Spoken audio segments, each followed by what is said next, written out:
really feel like you guys take accountability for what you're doing, because when I hear you tell me your story back, you always seem to point the blame on being broken and being and the evil men. No, I'm And not saying it's there were never, evil men. Or yeah, I know, but when you say like, you know, when you say like, oh, this happened because I had an abusive childhood, there's lots of people with abusive childhoods that don't do that. that's true. You know, I and think so there's lots of people. Now, although that is true, that there are a lot of abusive people that had abusive childhoods and don't choose to go into sex work, right? Don't choose to become whores. That is true. That is 100% true. The vast majority, if not all, the people in the sex industry, those porn stars, right, which are just whores, prostitutes, all of them have been abused in one way or another as a child. I mean, there's just no way around that. So, although, like, my opinion is that you have nothing that happened to you as a child is your fault and your responsibility, but everything that you do after being an adult is 100% your responsibility. But to have a brush stroke and say that the way you were raised had absolutely no influence on the choices or decisions you would make as an adult, it's just pure insanity. Pure fucking insanity. Pure insanity. Like, when you see clearly right here, I actually made I posted about it. So right here, this was my response to the video. We'll keep watching the video, but I really want to push back on this. So my tweet is that the whore is correct. Or although she chose to become a whore, let's not pretend. And this is what the thing is, that people want to pretend, right? So let's not pretend that a woman raised by two loving, caring, and attentive parents would be selling videos and pictures of her butthole online. Now, it's not 100%, but the likelihood that a woman that was raised peacefully with loving parents would choose to sell videos and pictures of a butthole online are extraordinarily low. Extraordinarily low. When you look at here, the key findings, I even put a screenshot of it. Okay, why isn't it loading up? So you see right here. Well, I'll pull it up on the screen, but you see here. So there was a study done, right? From last year, from 2025. There's tons of studies, by the way. You can't get away. Like the studies are overwhelming. Like the data is overwhelming, pointing this out, that women that come from broken, dysfunctional, abusive households are the overwhelming participants in porn. Like to argue against this is to me is in the face of data is insane. So when we look at right here, these are self-reports, right? These participants reported severe childhood abuse. Specifically, 90% reported psychological abuse. 88% reported sexual abuse, which is the case for many of these women. And then 79% reported physical abuse. Now, I wouldn't say, let's remove all responsibility. Poor woman. It's nothing like that. The woman needs to be held responsible for the actions that she did, the choices that she decided to do, regardless. But to act and pretend that your childhood, being abused, being neglected, has no effect on how you are as an adult is fucking insanity. It's insane. Like, if you look at the YouTube channel, let's look it up. Let's look it up here. If you look at the YouTube channel, what is it called? The White Underbelly? White Underbelly, right? So when you look at this channel right here, soft white underbelly, they have 6.8 million subscribers. Well, you know what I find fascinating about this YouTube channel is that everyone that they interviewed, right? The murderers, the rapists, the prostitutes, the gang members, all of them, without failure and without exception, were abused physically, verbally, or neglected as children. All of them, without exception. Without fucking exception. But let's pretend that how you were raised has nothing to do with society. It has nothing to do with the decisions that you, or the life that you lead as an adult. Let's just pretend it doesn't. Those things don't exist. That's what we're doing here. All right, so let's keep watching the video here. People with abusive childhoods that don't do that. That's true. You know, I think it kind of takes away. Again, that is true that there are people who were abused that do not choose this lifestyle, but everyone that's in that lifestyle has been abused. Let's just clarify that real quick. Away from the, it'd be like if Jeffrey Dahmer came out and said, "Oh, I murdered all these people because my mom was mean to me or my dad was mean to me." It takes a little bit away from the actual apology. Yeah. So if you guys are aware of this, there's a documentary called The Iceman. He was a killer for the mafia. So there's a documentary about him on HBO where the psychiatrist said that he was born with a mental deficiency of fear, like he lacked fear. That he was born with that, with the ability to not have fear, like regular human beings have fear. He was born without that ability to have normal fears that a person has. So the Iceman, the killer, right, says that. So I was destined to become this way, right? And the psychiatrist says no. The reason that you ended up being a murderer is because you were inflicted high, extreme level of physical abuse from your father and your mother. So he was physically abused as well as verbally abused. High verbal abuse, high physical abuse that caused him then, because of his childhood, to become a killer. If he were to have been raised peacefully, the psychiatrist told him that he would have chosen to have been a good guy, meaning a firefighter, a policeman. But he wouldn't have chosen to be a murderer. So, sorry, Pearl. In this case, yes, if you are a murderer, you highly, 99% chance, I would say even 100% chance that you would definitely abused as a child. I mean, come on. Right? It makes it seem less sincere when, throughout the whole story, I never heard you say, "Hey, I was horny. I enjoyed having sex on camera, and I did it because I liked the attention. I didn't want to work. It was easy money, and it was wrong." Yeah, well, there's a few layers. I hear what you're saying. I totally do. But brokenness doesn't take away from accountability.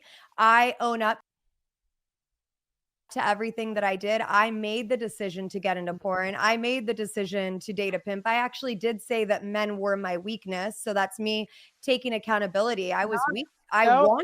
Not really. If you're saying men were the weakness, so you were the weakness. It was your. Yes, it was they're your like my kryptonite, right?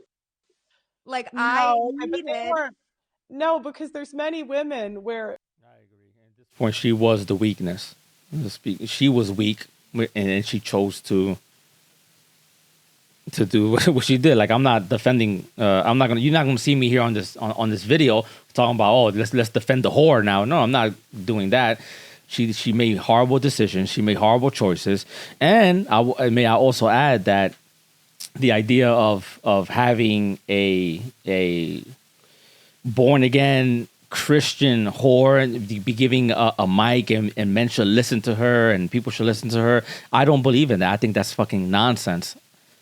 But still, it does not take away from the fact that although she's an adult, she chose to do what she did, it doesn't take away from the fact that the way she was raised had a strong influence on how she chose to live her life and the decisions that she made as an adult. It still doesn't take away from that fact. Men are their kryptonite and they don't have sex on camera. It's like not a hard thing to avoid, right? It's pretty easy to not have sex on camera. Absolutely. Absolutely. And I totally agree with you. But I would also say then it goes beyond just being horny, because if I was just horny, I wouldn't need a camera and producers and directors. I could have just done my thing and been, a part of hookup culture in college. It goes much deeper than that. It was the promise of fame. It was the, feeling like so empty inside that fame would have validated me. And that's truly what I believe. It wasn't being empty. It wasn't being empty inside. It was attention seeking. You wanted attention. Absolutely. Yeah, I wanted attention. And you were willing to be greedy. Yes, it is attention seeking, Pearl. And for a lot of people listening, there is attention seeking, because what happens is that when there is a lack of love or there's a void in your life, people try to fill that void, that lack of love, with status. And for many women, the shortcut to status is sexual promiscuity, showing off your ass, being promiscuous to getting attention. It's the Christian concept of selling your soul to the devil. You understand?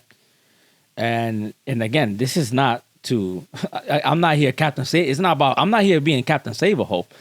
I'm just pointing out the facts, and this goes also for men. Men will also fall victim of that, right? You would try to feed that void in your life, that lack of love, through status. Kavickia is a good example of that. He tries to fill the void of lack of love with status, which is his physical appearance. This is true. Doesn't take away from what she did, but this is true. And to deny that to me is just, I don't know. It's just denying reality. And you were willing to embarrass all of your friends, all of your family to do it. And I do appreciate you coming back and saying it's wrong, but you have to understand, when I hear you talk about the story, it just doesn't seem sorry. When the way you're telling it, it's like you're the hero and the victim at the same time, when really it was just a selfish decision. And I don't lose sleep at night, right? It's not. That is true. Many of these born again whores, prostitutes, porn prostitutes, they always want to portray themselves as the hero, like the overcoming. They're not heroes. So Pearl, in this instance, she's right. It's not my life, but you have to understand, to the average person, they're going to hear this, and they might not say it to your face. I'm probably one of the few people who will be honest about it, but they're just going to think you're full, because throughout the whole story, you're blaming everybody else. I just think there's this whole movement of people saying that if you say anything about brokenness or anything about trauma, then that means that you're not taking accountability. But if you actually, I think the reason a lot of people say that is because women as a whole will use their trauma as an excuse for bad behavior. Having a traumatic childhood is not an excuse to choose evil. It's not an excuse to be promiscuous. It's not an excuse then to do evil acts in the world, to be a degenerate. It's not an excuse. It's not. And the reason that people are tired of hearing it is because, think about it, when you go to on the whatever podcast, like you have literal women on there literally excusing their bad behavior because of past trauma. Can you imagine? Think about this, right? And this is what the whole thing, that trauma is a double-edged sword. Even though I believe in it, imagine saying that, the reason that I abuse my children is because I was abused, so I don't know any better. Well, actually, being that you were abused, you should know how much pain, physical and mental pain, is inflicted on you by being abused, that you won't do it to your children. But people don't say that. The people that have gone through trauma and actually been abused physically or verbally or neglected, whatever the case is, they should be more aware of not doing it, because they know how that feels to not inflict that on others. but they don't. You don't see that. They just use it.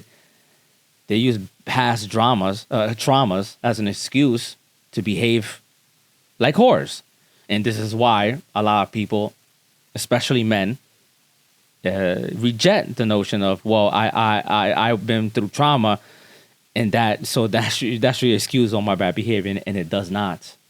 It does not. You should actually be more. You actually have more of a responsibility and duty, as Andrew Wilson will say, duty, not to inflict wrong on other people, and also not to do, not to involve yourself in bad behavior. Actually study the impact that parenting has on a child, whether to set them up for failure or success, then you would understand that No, parenting does play a big difference. I'd say that. This is the whore here is right. You need to look at how the parents raised the children. How was she raised? And she's shaking her head. No. That's absurd.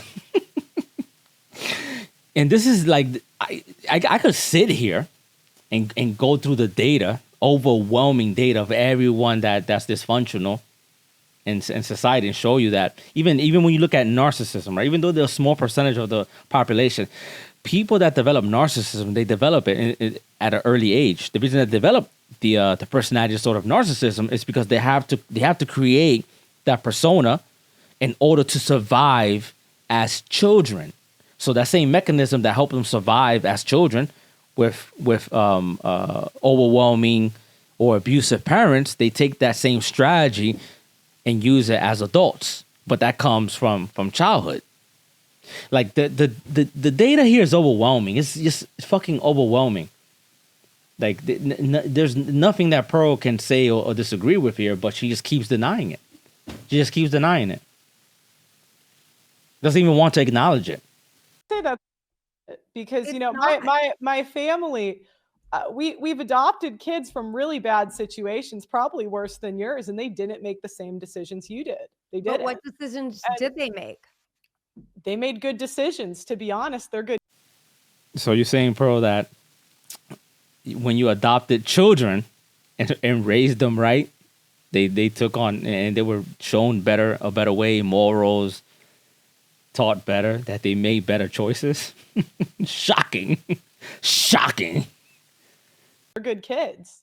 And they were adopted by what? By what was your family like? Awesome. Okay, so see, they had a redemption. They had a chance. They had a second chance. They were given a second chance. For me, I just had to learn life the hard way. That's such, Brittany. It's complete. It's to put it on your childhood when you're born in America. One of the great. What the fuck does being born in America have to do with anything? Being born in America doesn't erase the fact that she was either abused physically or neglected or sexually abused. Doesn't erase none of those facts. What the fuck does being born in America mean? Yeah, she's blessed with more opportunities, but how does that erase a bad childhood and the outcomes of that? You know, they actually even did a survey of inmates in prison. 89% of inmates in prison, when asked, said that they were physically abused as children. Physically, 89% of inmates physically abused as children, and the rest were probably mentally or verbally abused, but or neglected. But make no mistake about it, they definitely came from some type of broken home if they're going to end up being rapists or murderers. Believe that. So I don't know. This is just, to me, it's just weird. It doesn't make any sense. Pearl just falls very hard in, okay, I'm going to look. I'm gonna say, like, is she responsible for her behavior? Yes. Should she be given a mic as a to promote herself as a born again Christian whore? No. Of course, I agree with those things. I agree with her when it comes to that. But to ignore the effects that childhood or upbringing has on us, like completely just move it away and forget about it. To me, it's a counterproductive and doesn't help. Can you imagine if all children were raised peacefully, how close we can come to world peace in just one generation? Just one generation.